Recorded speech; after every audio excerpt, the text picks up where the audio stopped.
Hello, everyone. I'm Barbara Ham Lee. Coming up next on Another View, a conversation with Beth Thomas Cohen, author of Drop the Act, It's Exhausting. This media executive is a proponent of women embracing the imperfections in their lives by airing their improper thoughts about relationships, love, sex, parenting, careers, self-esteem, and self-image. She wants us women to stop putting on an act for others and live life as our authentic selves. You will shake your head in agreement and laugh out loud at some of her observations. Author Beth Thomas Cohen is next on Another View, right after this news from NPR.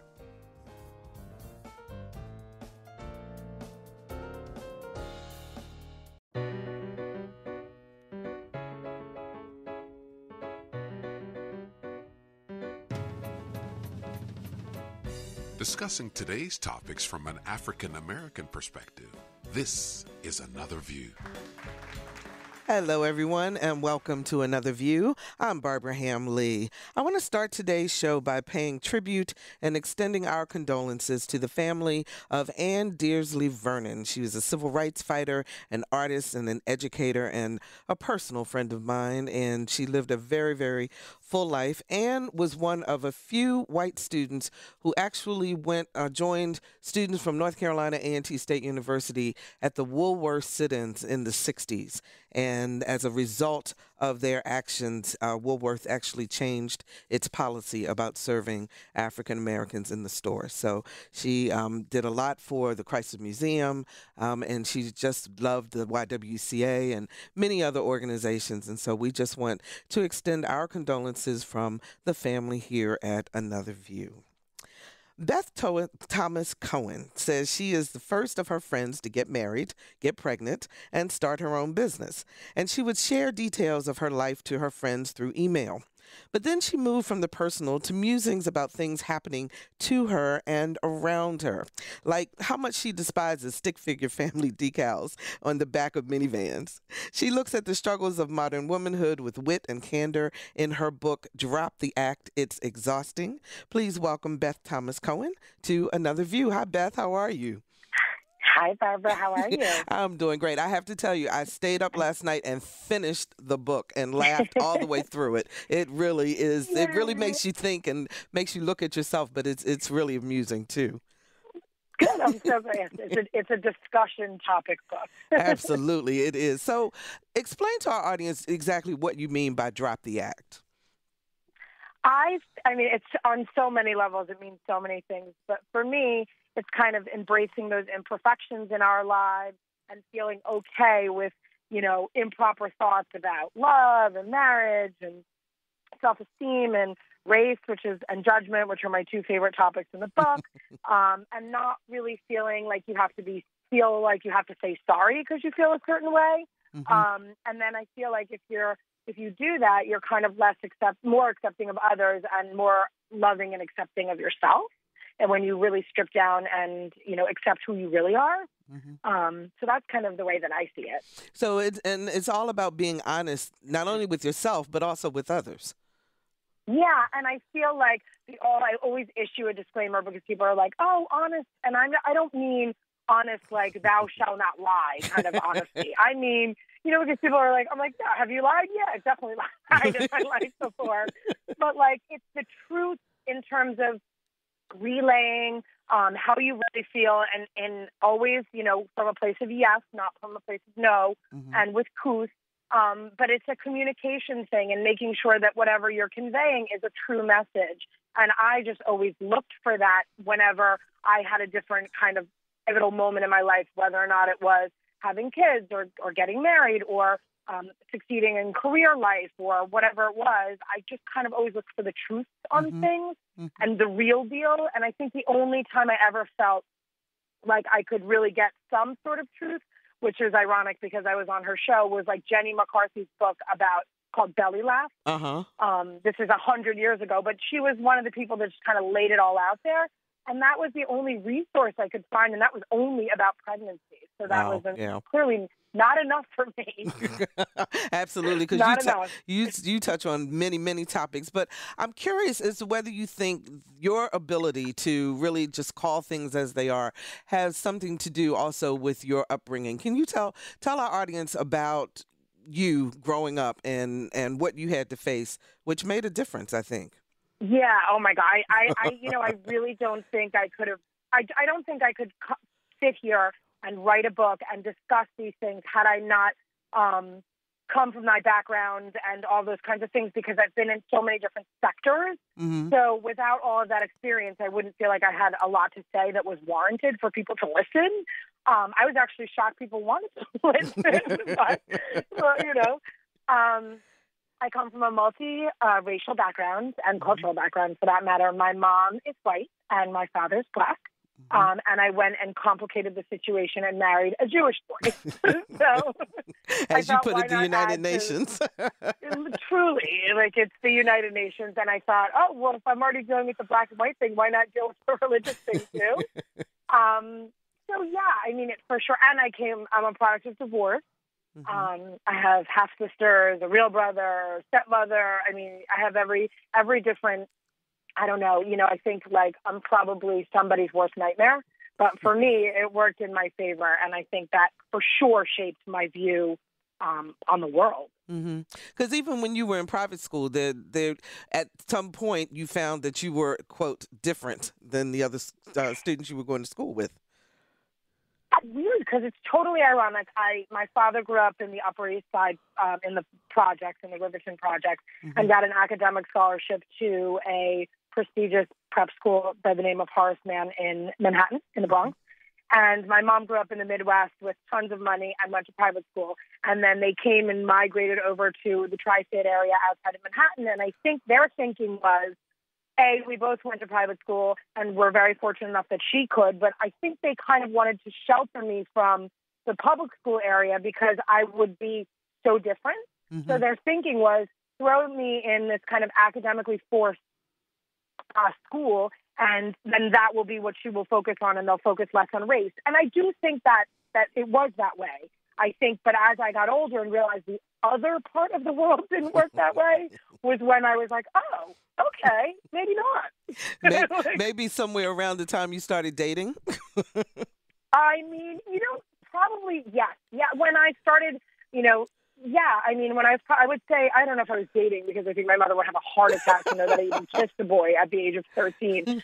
I was actually younger, but, probably at the age of, like, when you have interest in boys and you're trying to develop your sense of self with other peers and things like that. So, like, 13, 14, 15, those pivotal, horrific, disgusting years that I'm not looking forward to dealing with my own kids, was when it was a little like, oh, okay, I guess not everybody can just be friends with everybody for who they are, which is what I was always taught. And I think I realized, I don't know, I remember sitting in math class with an African-American classmate who I thought was my friend, and she turned to me, she got annoyed with something that I said having nothing to do with anything, and she said to me, oh, come on, you just shut up, lightly toasted. And it took me a second, though. I'm like, at me, like, my head was not in that space, and I thought, I'm like, oh my God, is she talking about me? And I just thought to myself, wow, that was kind of not cool. Yeah, exactly. Like, is that how you see me? Is that how you see me because I'm not black enough? And then with white people, I was too black. I mean, it was just like, I don't know, I think it for sure shaped my my view on everything. I think prep school helped me because, yes, you're focused on the academic, and if you pay to go there, nobody really cares who you are, But at the end of the day, you can only keep yourself sheltered for so long. So why do you think women in particular have such trouble being their authentic selves and instead would prefer to keep the act, if you will? Because we have a totally screwed up society. I mean, like our society, I mean, this is like a whole nother book. I mean, it's just anything, equal pay. I mean, there's so many things with women running companies. I mean, it's just the most ridiculous thing. I was fortunate enough to work in an industry that's very female-oriented, which I probably chose inadvertently without even realizing it, but, seeking it. Mm-hmm. But I think that women feel like they need to conform for acceptance. And for some reason, we feel like our value is only brought by acceptance.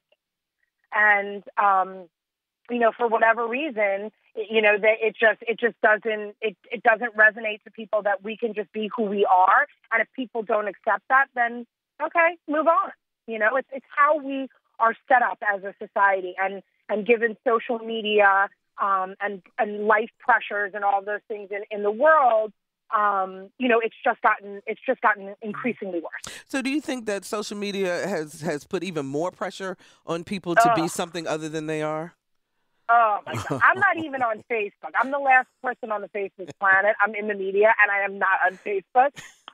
I'm on there, but I don't go in there on a daily basis. I have to be honest. And that's what everybody says. Yeah, and everyone says that to me. They're like, you don't go. I'm like, it's just, I have a 9-year-old whose friends, first of all, I'm not that mom, so I'm issuing a disclaimer. I'm not judging you moms if you're these moms, but I'm not the mom that's having the 9-year-old with a phone on social media. Like, I'm just not doing it.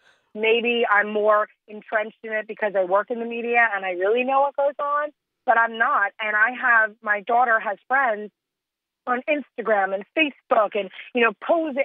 It's the focus and the emphasis is in the wrong place in society anyway. And social media has exacerbated that to the point where it's just, ridiculous. I think it's a necessary evil. I am an Instagrammer for sure. I think I like the fact that people can't talk to me there. You just see pictures, so I don't have to hear anybody's political views or societal views or anything. I just want to vomit when I read.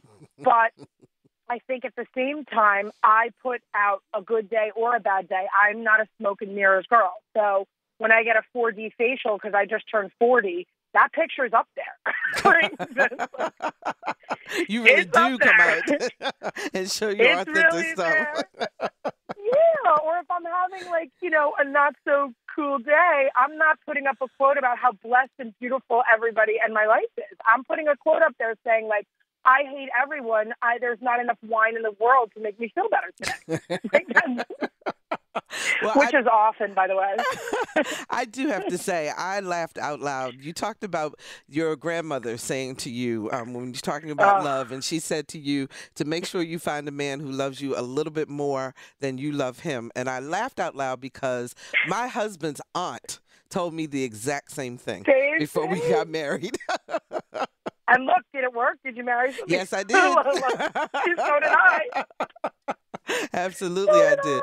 But let's talk some specifics about ways you say that we put on an act when we're in relationships.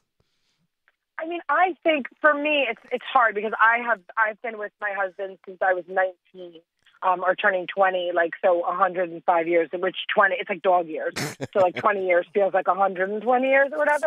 And I think he knew at that point in my life, I wasn't fully conformed over, but I was definitely more comfortable with who I was. So he knew exactly what he was getting himself into when he started dating me or I was whatever. curious about that because I was wondering if you became more outspoken after you got married or he really knew what was going on.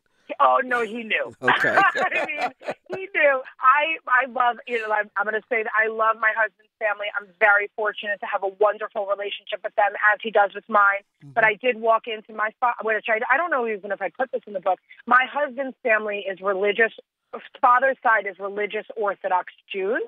Oh. So I didn't even just walk into Passover. I walked into temple, wow. Full kosher home. It was pretty, his family came from a pretty religious background. So as soon as we started dating, I wasn't racing to the altar at all. But we definitely, I'm a communication person, clearly. So we definitely had a conversation, and it was kind of well, I don't know if my parents, in other words, in a nicer way, I don't know if my parents are going to accept this relationship because you're not Jewish. Mm-hmm. And I thought to myself, oh, well, I've been down this road with my parents, so this is like a walk in the park. We'll figure it out. But no, he knew I was like this from the beginning because I was like, well, we need to address that because that's not going to work for me, Mm-hmm. So, yeah, he knew that going into it. And I think that I hope that it's made my relationships with my friends and my husband stronger because when I feel a certain way, listen, every couple fights about their things, but he knows exactly what he's getting.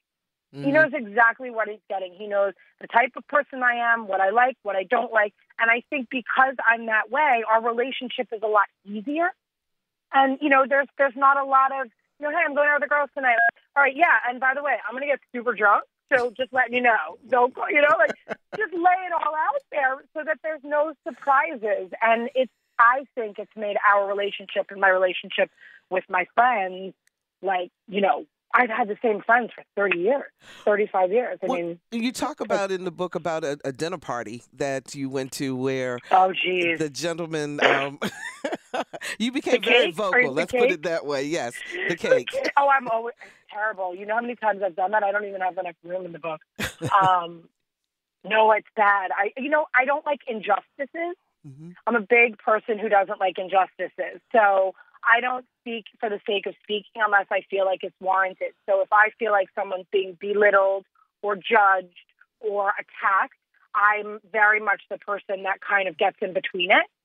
I don't know why. I think that if I feel like they're not able to defend themselves and it's such a disgusting situation, that I'm not doing anything better for the world by not speaking up. Mm-hmm. And I've always been that way. And I think when you're 10 and you're that type of person, it's a little like, people are like, oh my God. But when you're older and you have a little bit more couth and a little bit more direction in your speaking, then it comes off a little bit better. Mm-hmm. That instance was, I had to use some fictitious names in the book so that nobody felt, attacked. But tell us the story. Tell us what happened. So I was sitting at a dinner party, and this person was maybe a group of about 25 of us.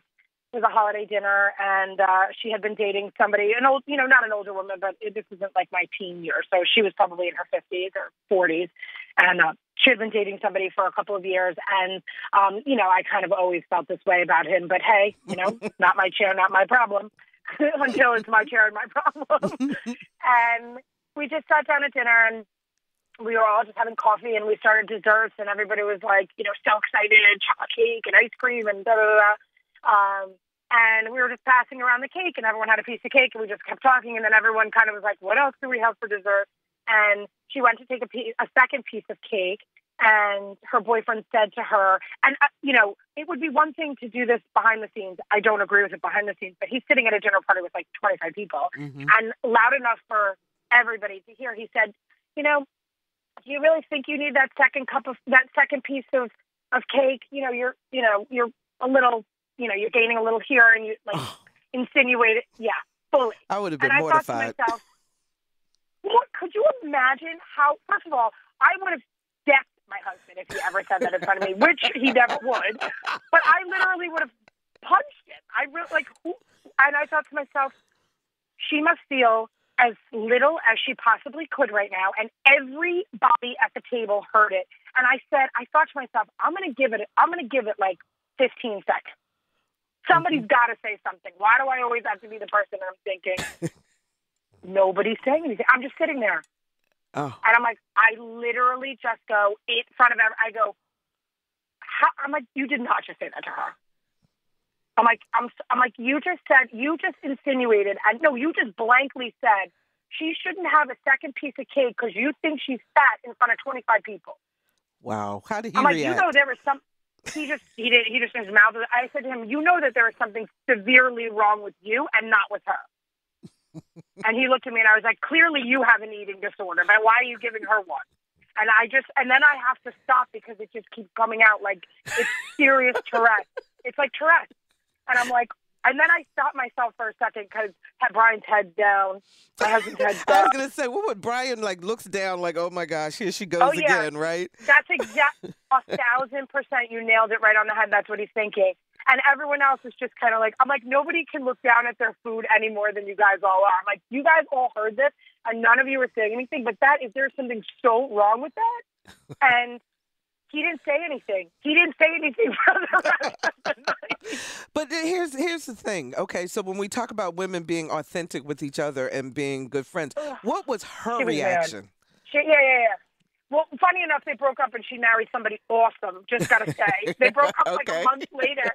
And guess whose house she came running to sleep over? Mine. Of course. Totally. I mean, I think at the moment, I'm thinking about the way that they're going to feel less than what they're feeling at that moment. Like, they're feeling it in that moment, but they're also, like, loving the person that's saying that. Mm-hmm. It's a very, very, very fine line, and it can be very, very, very hard, but I couldn't allow her without everybody knowing that this is a person that she's with. This is years. There were 7 years they were dating. So this is built up over 7 years that I never said anything when he would say really messed up things. And I was just like, you are losing your sense of self with this man. Yeah. You are losing your sense of self. And I can't save you. You need to save yourself. But if you're going to do it in the company of other people and the presence of other people, then this is going to be the reaction. Whatever you do behind closed doors, that's your business. Mm-hmm. But I have 2 girls. I have kids. I don't want, they're at the table. There are other young ladies at the table. And you're insinuating that it's just the whole thing sunk to high heaven. And I just couldn't sit there without saying something. I mean, there have been so many times I have done that. I countless times. I just did it the other day at the nail place. I want to hear that story in just a second. If you're just joining us, we're talking with Beth Thomas Cohen, and she is the author of the book, Drop the Act, It's Exhausting. 440-2665 or 1-800-940-2240 are the numbers to call to join our conversation. Have you had a change in the way that you approach life? Give us a call and let's talk about it. 440-2665 or 1-800-940-2240. So, okay, Beth, what happened at the nail salon? So this is like a week ago. I'm in the nail salon, and first of all, I talk about the nail salon in the book. The nail salon is just, I don't understand. It's like, it's that, and a hair salon is like a place for everyone to just have diarrhea of the mouth. I hear about parties, how much money everyone has, the size of their house, what political party they're involved in. Everything that you don't want to hear, you hear at the nail place. That's like, I don't know why. Everyone just feels like it's like open space. Mm-hmm. So and I like sitting there and not talking. And there was a woman that was getting her a pedicure. And she turned to the woman that was working on her nails and said, I told you not to do that. Look at my nail. It's square. Are you stupid? Do you hear me? Do you understand English? I was like, no. I'm like, there was like maybe 3 other people in the nail place. So I waited, like I always do. Wait for it. Nobody says anything. And she's like, you screwed up my nail. She's like, somebody else come over here. She doesn't even speak English. And da-da-da. And I turned to her. I'm like, do you hear yourself? Wow. Because if you heard yourself, I don't think you would like yourself. And so the woman next to me goes, yeah, that was really rude. So as soon as I start, people usually chime in. It's like the starting of it that nobody wants to do. And I just said to her, I'm like, this, it's that whole injustice of, she's like, well, I'm paying her to do. I'm like, are you kidding? You're digging yourself in a 17-foot hole right now. Stop talking. Because you just need to stop. It's things like that. And I just feel like that poor person sitting there who, for whatever reason, it's a client service business. She's probably not, doesn't want to have an argument with whoever, is saying this and, that kind of thing. So those are the things we need to start doing that because people first of all, some people just can't.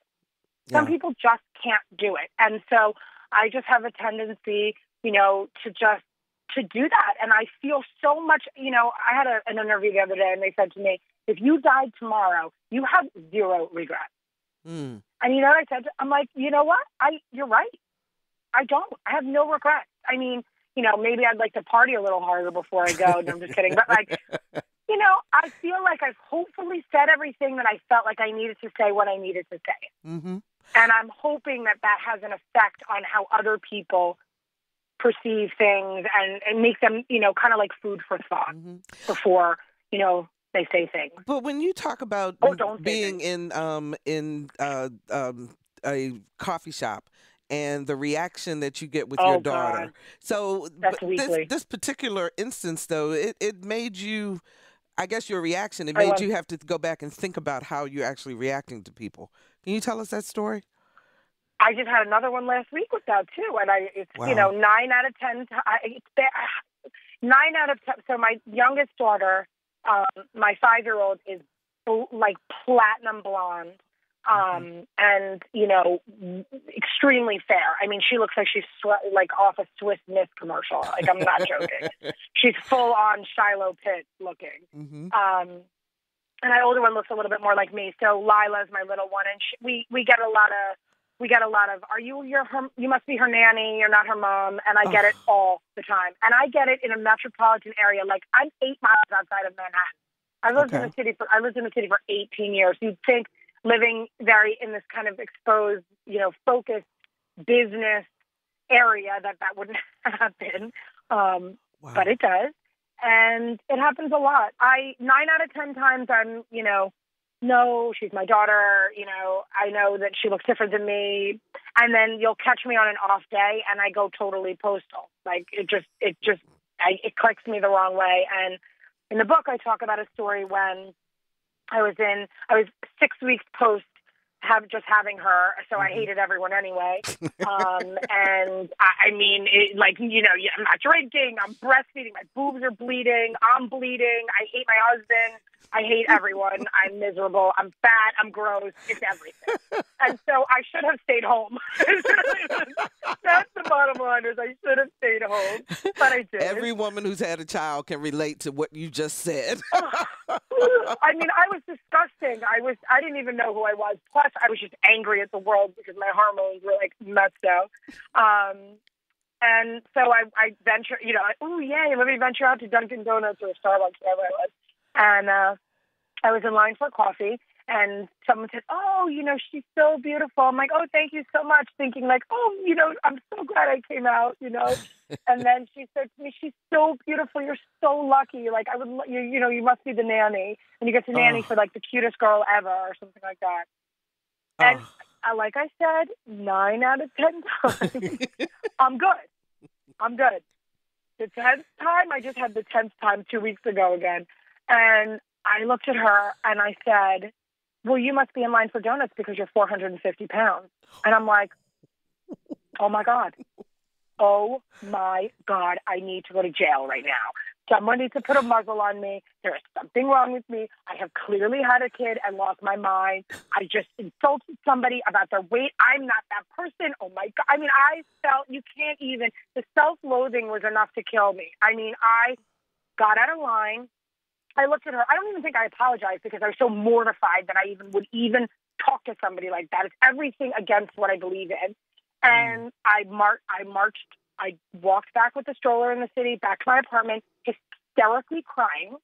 And it was a weekend, and I opened the door, and I told Brian the story, and he looked at me and goes, "You're crazy, dude. You have lost your mind." And I'm like, "I seriously have. You can't let me out. Don't let me out of the house. Like, I can't do it. Like, don't." And I called my mom, which I don't think I put in the book. I called my mom, and my mom is the one with blonde hair and blue eyes. And I said, "Mom, da-da-da." And she said to me, "You need to stop crying." And I'm like, "Okay." She's like, I don't want to hear it. Do you know what I dealt with in 1976 with you and Daddy and me? She's like, "Come on. This is the world we live in, Beth. I'm sorry you have to deal with this 30 years after I dealt with it, but build a bridge and get over it." And I was like, okay, Mom. But, she was just like, she was flabbergasted that it still went on. But she was right. It was the kind of thing where, like, this is the car, this, I chose this. This is what I have. I love what I have. And if you don't understand what I have, then I just got to get over it. But it does. It happened 2 weeks ago. I took the girls, they take a skating class in a, urban, suburban area, like mixed with people. And that's where they go skating. I grew up going to the skating rink, and the instructor was kind of being like, kind of standoffish with me. And I was trying to talk to her about sharpening Lila's skates. And she just said to me, goes, "Well, you're the nanny. Tell the mom." Oh gosh, that must really get under your skin. I can see how that would get under your skin. I lost it at that part too, but that's the second time, and it hadn't happened in like 5 years. But it did happen, and I'm like, I won't use the profanity, but I'm like, she's my big daughter, like, and I'm like, And then all of a sudden I turn around and there's like 10 kids and 7 parents. And I was like, hi, how are you? I don't have a book or anything. You don't know who I am. Bye. Exactly. But Beth, what does this say then about our society? I mean, your mother, as you said, back in the 70s, you were born, she was white, your father was black. Yep. They had to, Yep. you can kind of picture what they went through. Are you surprised that in 2015 somebody's still calling you the nanny? I mean, I talk about it in the book too. Like, I know that I'm going to get slack for this because I've been saying this out in the media a lot, but our society hasn't changed. We're just really politically correct and we're good at hiding things. That's how I see it. Like, I see it like when you're out in the open, you want to be politically correct and you want to be this person, but behind closed doors, you're still the racist that you are. People just don't know. So we just hide it better. That's what I think it is. I mean, I'm going to be honest. Like, I married a Jewish boy and I'm mixed religion and race, and I see it from every different sector. I've been with, you know, Caucasian people, and they'll talk about African American people. I've been with African American people who talk to people who are Jewish. I've been with Jewish people who talk about people who are not Jewish. I mean, I see it from every different area because nobody really knows what I am, and I think we just hide it better. So 30 years ago, nobody worried about calling somebody a racist name because everybody was doing it. Now everybody knows it's not right. So instead, they just do it when the doors are closed with their friends or at their home and their family. And then they put up a facade. They put up an act when they're out in the general public. So no, I don't think we've evolved. I mean, okay, I can't say at all because that would just sound uneducated. Yes, have we evolved in some way? We have an African-American president. Thank God. But really, at the end of the day, no, we haven't evolved. We have not evolved, not to the point where I feel like we should 30 years later. I mean, it just is still running rampant. I'm Barbara Ham-Lee, and you're listening to Another View. So let me ask you, Beth, about turning 40. The 40 is the new 20, and the 60 is the new 40. And you talk a lot about how women spend a lot of time trying to fight Mother Nature, and that's not necessarily your take on it, huh? Well, yes and no. Okay, I'm not saying my problem is if you want to do certain things to yourself, I am all for a nip and a tuck. Go ahead, do it. But why do we have to say that? Why do we have to equate that as 40 is the new 20? Why can't it just be 40 is 40 and here's what I'm fixing? Like, you know what I mean? It's setting up some sort of parameter that you have to meet. Like, no, 40 is not the new 20. Do your boobs look like they did when you were 20, when you're 40? Because I'm sorry. I don't care if you had a kid or didn't have a kid. Your kids don't look the same they did 20 years ago. Your body does change. Yes, it does. And I don't care what goes on. So it's impossible to be 40 and have that be 20. That's just my point. So I still believe you want a nip tuck, Botox, Juvederm, whatever it is that you want to do. I just think that instead of saying, 40 is the new 20 or 60 is the new 40, kind of like, why can't we just be comfortable at the age that we're at? Why are we trying to, I think, prolonging the inevitable is something that we all do, especially, because you're in the media too, in the media world for sure. Absolutely. But I think, but issue the disclaimer and be like, I just got Botox last week. What do you think? You know what I mean? Like, don't hide it and be like, I'm just this good. No, you're not. But your generation, I thought, because I'm a little bit older than you, was the generation that, just kind of let it all hang out. You really didn't care whether you looked a certain way or you acted a certain way. Not true. No. My God, no. I mean, think about who we have to look up to. No, I'm kidding. That's horrible. Yes, because those baby boomers did do that. Absolutely, we did. But you know what I mean? But no, I don't think. I think that this is the time. I did a huge piece. This was InStyle covered this. InStyle.com covered this chapter. This has been a really interesting chapter, the 40 is the new 20 chapter, which when I wrote it, I'm so obsessed with race and judgment. This happens to be such a hot topic. But I don't think our generation, I think we just navigate it differently. Like, think about it. With this is tying it back to social media. It's kind of like, you know, the wanting to be prettier and skinnier and this and that, whatever it is, that doesn't go away with age. So anybody that says that I mean, yes, maybe, you know, in another 20 or 30 years, but in my generation, you're still striving for something. You're still striving for the perfection, whether or not it be parenting or career or love. Like, you're still, for some reason, the bar is just that higher in my generation, I think. And I don't even know what could happen with my kids. I fear for my kids. I do. I fear. I have a 9-year-old, like I said, who said to me, "Mommy, am I fat?" I almost dropped dead. Wow. I said, "Where are you even hearing this?" Oh, at school. And I just thought, oh my God. And the You know, question is, I was amazed. who is talking to young ladies about this? You know what I'm saying? In other words, that's their where else parents. did they get it from? Exactly.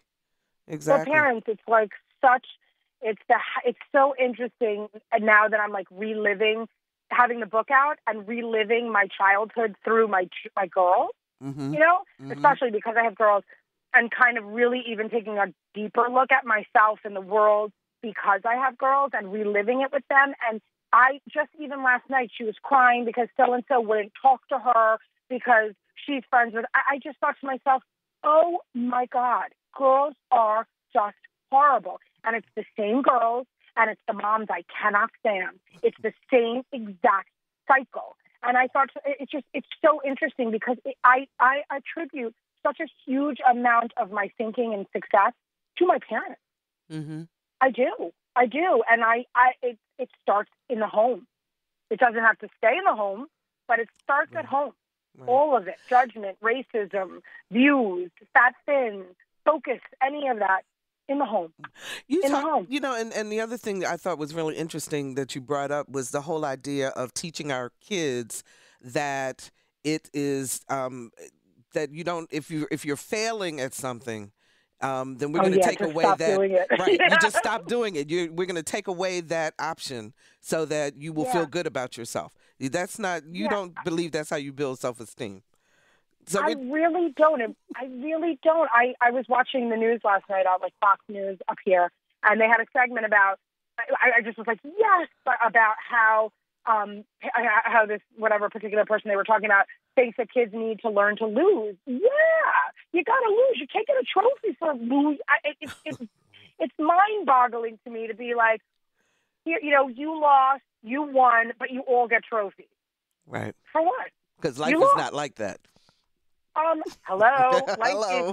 And let's set up our kids to always feel like even if they lose or whatever or fail, that they'll still be because then they're going to get out to the real world and think, why can't I always win? Exactly. Like, it doesn't work that way. Absolutely not. No.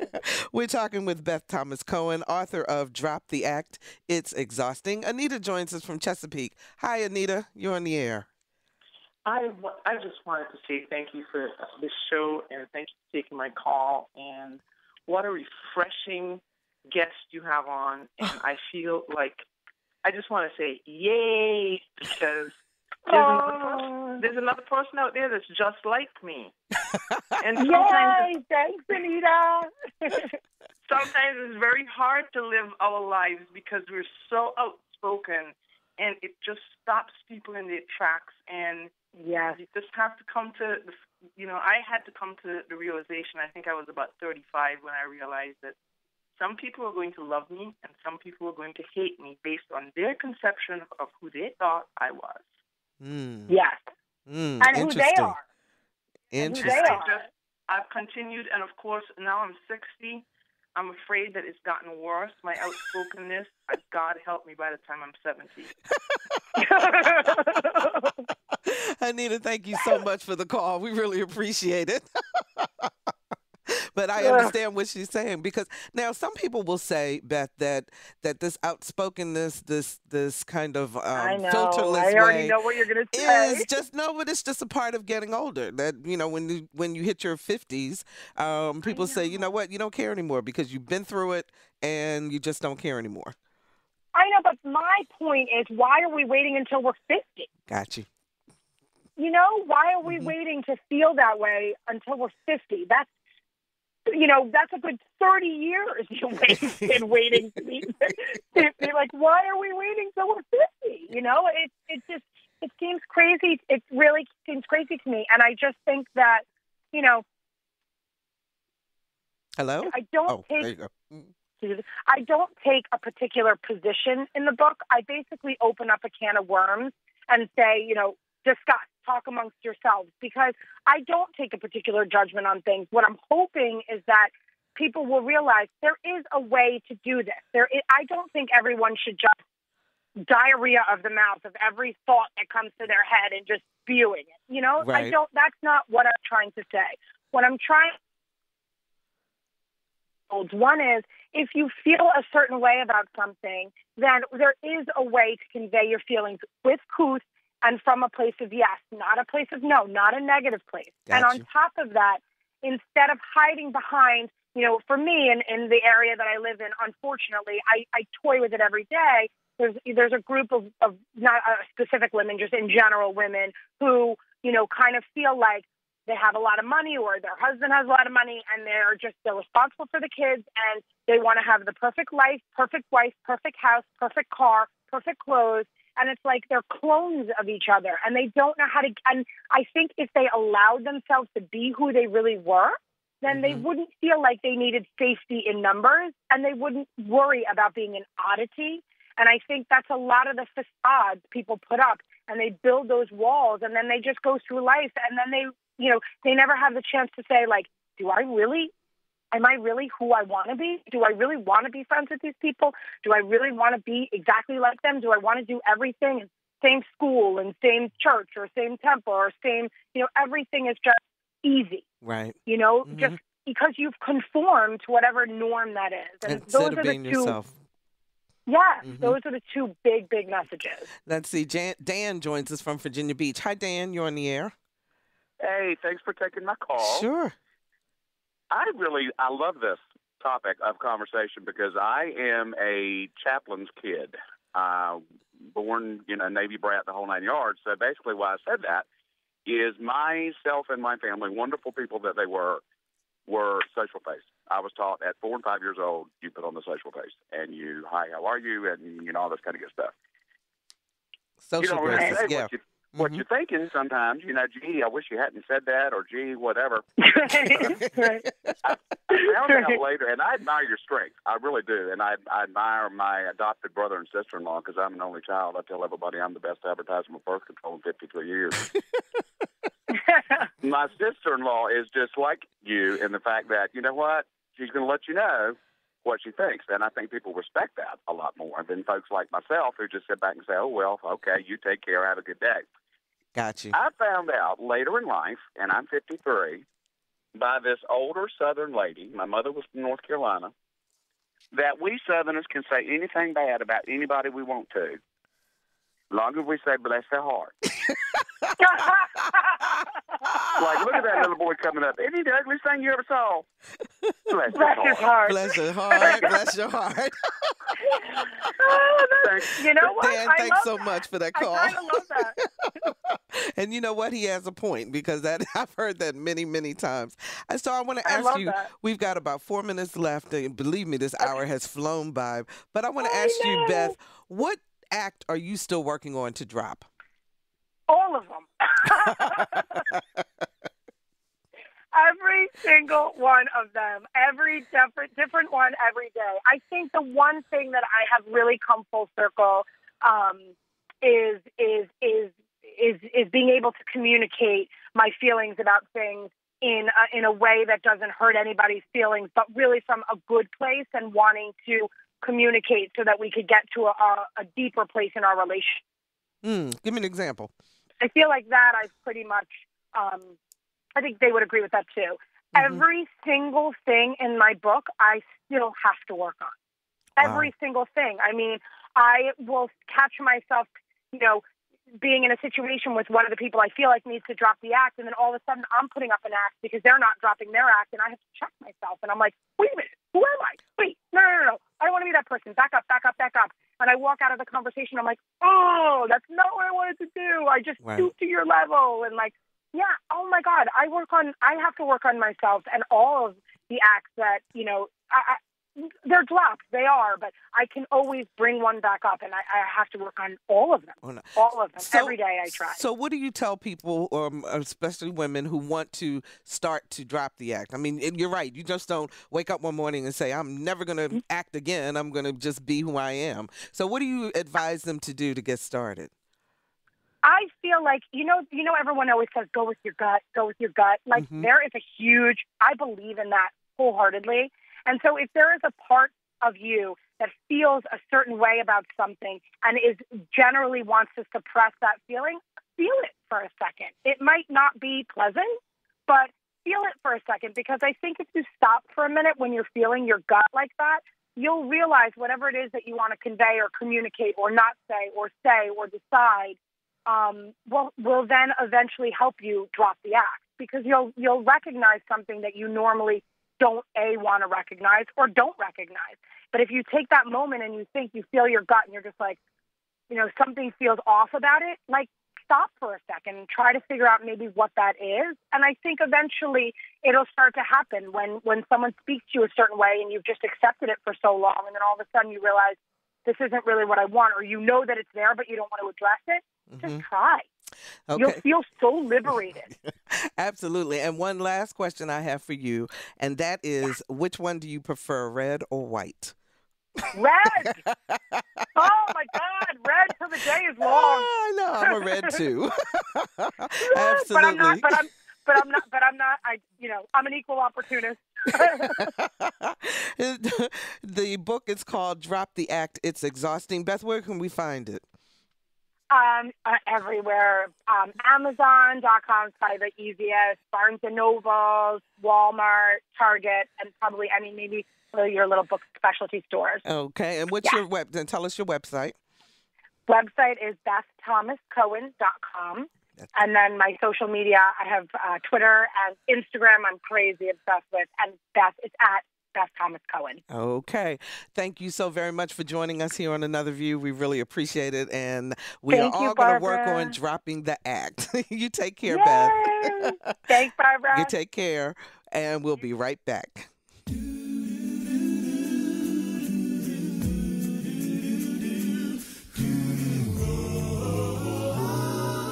Hi, I'm Claude McKnight of Group Take 6, and you're listening to Another View, Fridays at noon at WHRV 89.5 FM.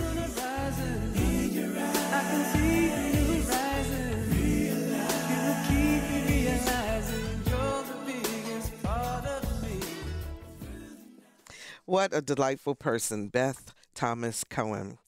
In today's technological world, the need for students to understand science, technology, engineering, and math, or STEM, is crucial. In an effort to help meet this need, Hampton Roads native and music superstar Pharrell Williams established a nonprofit foundation for underserved youth. Our Lisa Godley takes a look at his program, From One Hand to Another.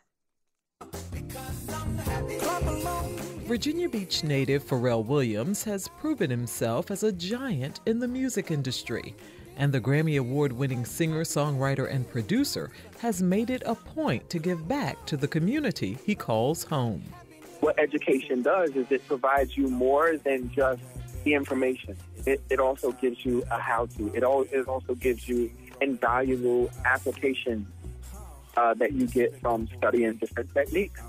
In 2008, Williams established a program right here in Hampton Roads. He named it From One Hand to Another. The curriculum is designed to supplement a child's education with tutoring, motivational lessons, and learning activities. Louisa Strayhorn is the program's executive director. Pharrell felt it was important to start with those that perhaps had more needs than others. And so we are working our way through using the designation of Title I schools first, but by no means do we ever turn down any child that wants to go to our camp.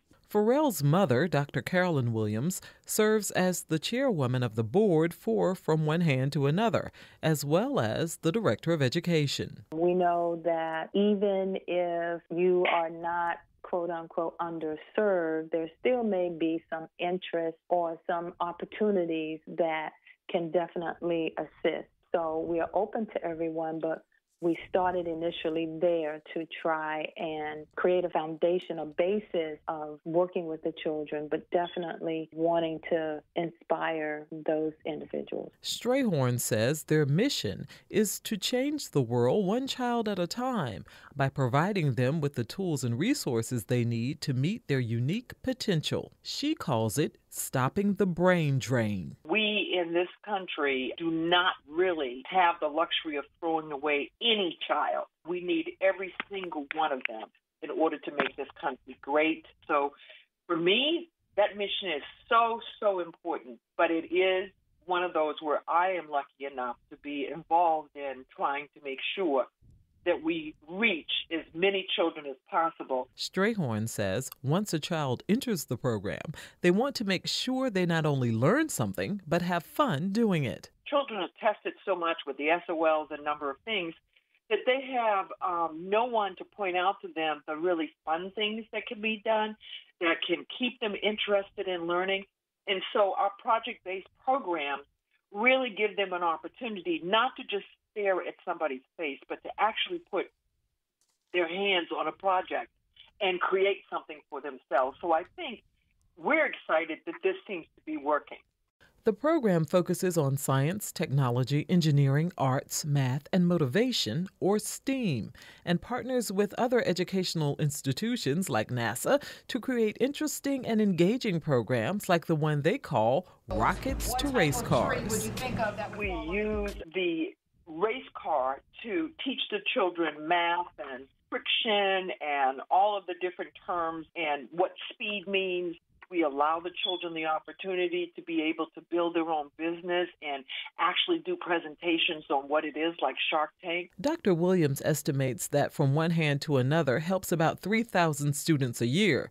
She says her son is really adamant about learning. Being the visionary that he is, he has lots of ideas, and he puts the ideas out there, but then garner the assistance of other individuals who can help bring his vision to pass. And so he leaves that up to us to really make a difference. For Another View, I'm Lisa Godley. And the story you just heard, From One Hand to Another, was produced by Another View intern Gillian Bullock, a senior at Norfolk State University. Thank you so much for listening to Another View today. If you'd like to hear the show again or share it with a friend, please visit our website, anotherviewradio.org, and download the podcast. You can also sign up for our eView newsletter. It's a once-a-week reminder of upcoming shows. And you can also find us on Facebook, and I'm at Barbara Ham Lee on Twitter. Our theme music was composed and performed by Jay Sennett. Lisa Godley is our show producer. Victor Bowen is our audio engineer, and Kamaria Mason answered our phones. On behalf of the entire Another View crew, we wish you love, peace, prosperity, and happiness this holiday season. On Christmas Day next week, enjoy special holiday programming, and then join us on New Year's Day for a look back at our favorite positive stories of 2015. I'm Barbara Ham Lee. Thanks for joining us, and happy holidays, everyone. We'll see you next time for Another View. And this Christmas will be a very special Christmas for me.